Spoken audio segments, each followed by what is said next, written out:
Starting पिछले part के आगे से ही होती है। हम देखते हैं कि यहाँ पर गोल्डन बर्ड को समन करने के बाद मार्क्स अपने पाम अटैक का यूज करता है। ये अटैक सीधा चेंग की तरफ जा रहा था और इसे उसने हेवनली एनर्जी की मदद से बनाया था। हम देखते हैं कि उस अटैक को अपने पास आते देख चेंग तुरंत ही रास्ते से हट जाता है। वो बस अभी थोड़ा सा पीछे उछल आया था, लेकिन असल में ये भी मार्क्स की एक चाल थी। अब वो वही खास तरीके का बैरियर क्रिएट करता है। इस बैरियर को हम पहले भी देख चुके हैं। इसने चेंग को पूरी तरीके से घेर लिया था और यही सेम अटैक मार्क्स ने शियाओ के ऊपर यूज किया था। यहाँ पर इस बैरियर के बनने के बाद उसके अंदर से किसी तरह की एनर्जी निकल रही थी। साथ ही वो बैरियर तो बंद था और अब उसके अंदर कोई अजीब तरह की एनर्जी फैल रही थी। इस एनर्जी की वजह से चेंग इंटरनली बहुत ज्यादा डैमेज होते जा रहा था। डैमेज से मतलब उसे अजीब सा फील हो रहा था। वैसे यहाँ इस बैरियर के अंदर चेंग चाहते हुए भी अपनी खुद की पावर का इस्तेमाल नहीं कर पा रहा था।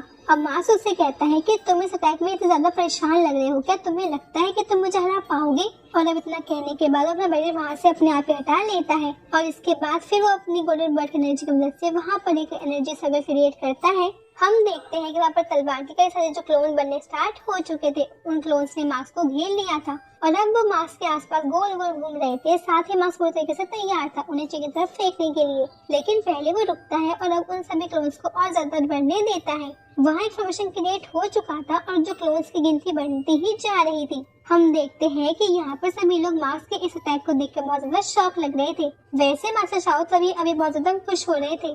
इस तरफ चेंग अपनी एनर्जी का यूज करते हुए एक बड़ा सा लोटस क्रिएट कर लेता है। सेम इसी तरह का लोटस शियाओ ने क्रिएट किया था। ये लोटस उसके सामने बिल्कुल एक शील्ड की तरह बना हुआ था और जब मार्क्स अपने क्लोन्स चेंग की तरफ फेंकता है तो ये लोटस एक शील्ड की तरह काम कर उन सभी क्लोन्स को रोक लेता है। लेकिन ये देखते हुए मार्क्स कह रहा था कि तुम्हारी ये मामूली सा लोटस मेरे क्लोन्स को कब तक रोकेगा? कभी न कभी तो तुम्हारी एनर्जी खत्म हो ही जाएगी। दरअसल मार्क्स को अपनी एनर्जी चिंता इसलिए नहीं थी क्योंकि वो अभी गोल्डन बर्ड की एनर्जी का यूज कर रहा है। इसका मतलब एनर्जी के मुकाबले में तो उसके पास चेंग से करीबन 5 गुना ज्यादा एनर्जी है। दूसरी तरफ सभी लोग ये देखकर शॉक थे और साथ ही यहाँ पर वो चेंग तो बहुत ज्यादा परेशान लग रही थी। अब मार्क्स अपने क्लोन्स की जो गिनती है उसको बढ़ा देता है, मतलब अब वो चेंग की तरफ और ज्यादा क्लोन्स भेज रहा था। साथ ही उसने उनकी स्पीड भी तेज कर दी थी जिस वजह से चेंग को भी उन्हें रोकने में थोड़ी तकलीफ हो रही थी और अब इतना ज्यादा क्लोन्स उसकी तरफ आ रहे थे। इसलिए देखते हुए उसे डिसाइड करना पड़ता है कि वो अपने लोटस को हटाएगा क्योंकि इस तरह से बस उसकी एनर्जी लग रही थी और वो ये भी जानता था कि उसकी पावर से ज्यादातर देर तक मार्क्स के इतने क्लोन्स को नहीं रोक सकती। तो अब वो जैसे ही अपने लोटस हटाता है तो उसके बाद वो सीधा वही हवा में आ गया था और वो अब यहाँ पर आकर वो फाइनली अपने एम्परर स्पिरिट को समन करना स्टार्ट करता है। और फिर अब जैसे ही वो वहाँ बाहर निकल कर आते हैं तो उन्हें देखकर यहाँ हर कोई बहुत ज्यादा शॉक हो रहा था। हालांकि चेंग पहले भी उसकी धर्मा बॉडी को दिखा चुका है, इसलिए मजा तो तब आएगा जब वो अपना पूरा डिवाइन स्टोन दिखाए। वैसे ये बात शौक होने की तो है ही क्योंकि चेंग दूसरी बार उसे समन कर रहा था, मगर यहाँ पर मार्क्स कह रहा था कि चलो अच्छा है, फाइनली तुमने डिसाइड कर लिया कि तुम अपनी मामूली पावर से मुझे नहीं हरा सकते। लेकिन ये मैं तुम्हें बता दूं कि तुम अपनी किस बॉडी की वजह से भी मुझे नहीं हरा सकते। अब हम देखते हैं कि एम्परर भी अपने पास से अपनी एनर्जी से बना हुआ एक लोटस निकालते हैं। ये लोटस चेंग की एनर्जी से तो कहीं ज्यादा स्ट्रॉन्ग था। हम देखते हैं कि चेंग उसे आगे भेज रहा था और वहाँ पर मार्क्स ने फिर से अपनी तलवारों के क्लोन्स को इस लोटस की तरफ भेजना स्टार्ट कर दिया था। साथ ही मार्क्स ने अपना अटैक तेज भी कर दिया था क्योंकि चेंग का लोटस बहुत ज्यादा स्ट्रॉन्ग है। लेकिन हम देखते हैं कि मार्क्स के सभी जो भी क्लोन्स हैं उस लोटस को कुछ नहीं कर पा रहे थे। लेकिन इसके बाद गोल्डन बर्ड वहाँ थोड़े आगे आती है और इसके बाद वो अपने फेदर अटैक का इस्तेमाल करती है। उसके फेदर इतने ज्यादा फास्ट थे और इतने ज्यादा स्ट्रॉन्ग थे कि उनकी वजह से उस लोटस के आगे का वो जो बैरियर था वो क्रैक करने लगता है। अब इस वजह से लोटस की जो एनर्जी भी धीरे धीरे कम होती जा रही थी और इसके बाद तो फाइनली लोटस ब्लास्ट हो ही जाता है। ये देखते हुए चेंग शॉक तो था पर रुका नहीं था। वो तुरंत ही मतलब अपनी धर्मा बॉडी को वहीं पर समन कर लेता है। अपनी धर्मा बॉडी को वहाँ मास्की उस गोल्डन बर्ड के ऊपर अटैक करने के लिए भेज देता है।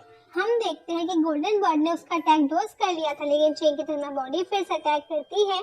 अब उनके बीच वहाँ हवा में फाइट हो रही थी। यहाँ पर मार्क्स बस अभी हंस रहा था और कह रहा था कि लगता है तुम्हारे कोई भी अटैक मेरे अटैक के सामने नहीं टिक पा रहे हैं। मैं पहले बहुत ज्यादा खुश हो रहा था, मुझे लगा कि तुम एक अच्छे ओपोनेंट होंगी, मगर दुख के साथ कहना पड़ रहा है कि तुम्हें हराना बिल्कुल ही मुश्किल नहीं है। यहाँ पर गोल्डन बर्ड एक बार फिर चेंग की धर्मा बॉडी पर हमला करती है, लेकिन चेंग की धर्मा बॉडी वहाँ से हट जाती है। इस वजह से एम्परर बच गए थे।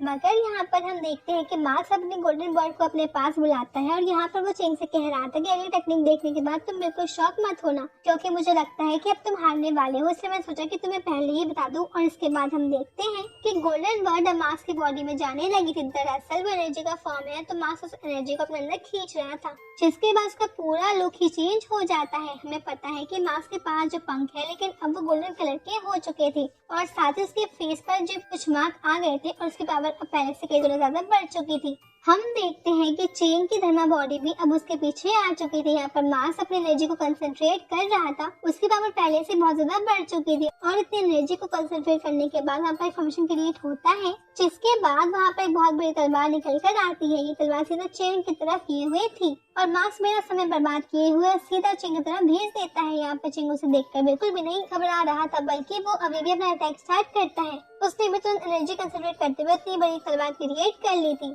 अब वो उसे सीधा ही मार्क्स की तलवार की तरफ भेजता है और फिर वो दोनों तलवार टकराती है। यहाँ पर उनके तलवार टकराते ही एक एनर्जी बहुत ज्यादा मात्रा में रिलीज हो रही थी। सभी लोग देखकर थोड़े शॉक लग रहे थे। हम देखते हैं कि कुछ ही देर इसी तरह से उनकी तलवार टकराती हुई तलवारों को देखने के बाद चेंग और मार्क्स दोनों ही अपनी एनर्जी को बढ़ा देते हैं, जिस वजह से वहाँ तलवारों में से और ज्यादा एनर्जी निकलना चालू हो चुकी थी। मगर हम देखते हैं कि अब चेंग की जो तलवार थी वो थोड़ी कमजोर पड़ने लगी थी, उस पर कुछ निशान भी आने लगे थे।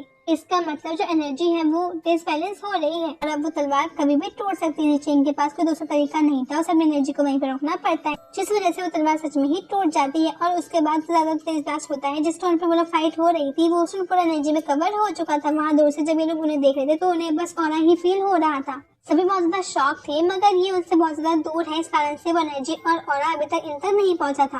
हम देखते हैं कि उस अटैक की वजह से यहाँ पर चेन हवा में से नीचे आ जाता है। उसकी हालत खराब थी, साथ ही भले ही अभी यहाँ पर फायर की एनर्जी का यूज कर रहा है, लेकिन फिर भी उसकी एनर्जी भी दिन से टाइम में खत्म हो रही थी। वो बहुत ज्यादा डैमेज था। हम देखते हैं कि तभी सामने से मास्क का अटैक अभी उसकी तरफ आ रहा था, लेकिन यहाँ पर चेंग उसे नहीं रोक पाता क्योंकि उसका ध्यान सामने नहीं था। मगर तभी फायर अपने पास सामने आते हुए फॉर्मेशन क्रिएट करते हैं, जिसकी वजह से वो अटैक वहीं पर रुक गया था।